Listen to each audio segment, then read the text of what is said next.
Hello students, मैं हूं doctor Manoj Pahuja, आपका मेडिकल इंटीट्रेस इंस्ट्रक्टर। आइए आज का क्वेश्चन क्रैक करते हैं।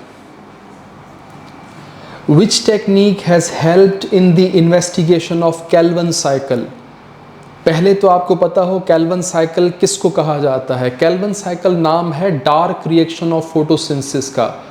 दो फेजेस बताए थे आपको फोटोसिंथेसिस के, एक है लाइट रिएक्शन, एक है डार्क रिएक्शन। डार्क रिएक्शन को कैल्वन साइकिल भी कहते हैं साइंटिस्ट के नाम पे जिसने उस प्रोसेस को स्टडी किया था।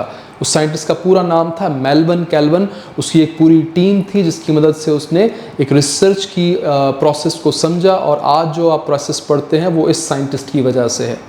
सवाल ये है कि जो कैल्विन और उसकी टीम थी उसने जो रिसर्च की थी डार्क रिएक्शन के ऊपर, जो रिएक्शंस बताए थे वो किस प्रोसेस की मदद से उनको आइडिया हुआ था कि ये कैल्विन साइकिल जो प्रोसेस है उसमें कार्बन डाइऑक्साइड रिड्यूस हो रहा है और कार्बोहाइड्रेट्स बन रहे हैं या शुगर बन रही है। तो चार ऑप्शंस हैं: x-ray crystallography, x-ray technique, radio active isotope technique और इंटरमिटेंट लाइट। तो इसका जो आंसर है वो है रेडियो एक्टिव आइसोटोप टेक्निक।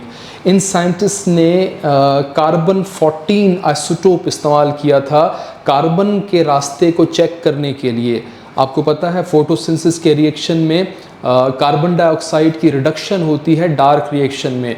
तो वो कार्बन डाइऑक्साइड में जो कार्बन है वो किस ट्रैक को फॉलो कर रहा है, कौन कौन से स्टेप्स ऑफ रिएक्शंस में पार्टिसिपेट कर रहा है, उसको ट्रेस करने के लिए इन्होंने कार्बन 14 एक आइसोटोप का इस्तेमाल किया था। तो मैं यहाँ पे सामने लिख देता हूँ C14। ये सवाल भी बन सकता है कि कौन सा आइसोटोप इस्तेमाल किया। याद रखिएगा कार्बन का एक आइसोटोप है कार्बन 14, और जिस रिएक्शंस को इन्होंने स्टडी किया जो दुनिया के सामने आज मौजूद हैं वो इस शक्ल में है। ये तमाम रिएक्शन जो ट्रेस किए गए, कार्बन डाइऑक्साइड इंटर हो रहा है, कार्बन फिक्सेशन हो रही है, फिर उसके बाद मुख्तलिफ इसमें प्रोडक्ट्स बन रही हैं। तो ये सारा रास्ता जो आपको दिखाया गया इस डायग्राम में, ये रेडियो एक्टिव आइसोटोप टेक्निक की मदद से वेरीफाइड है।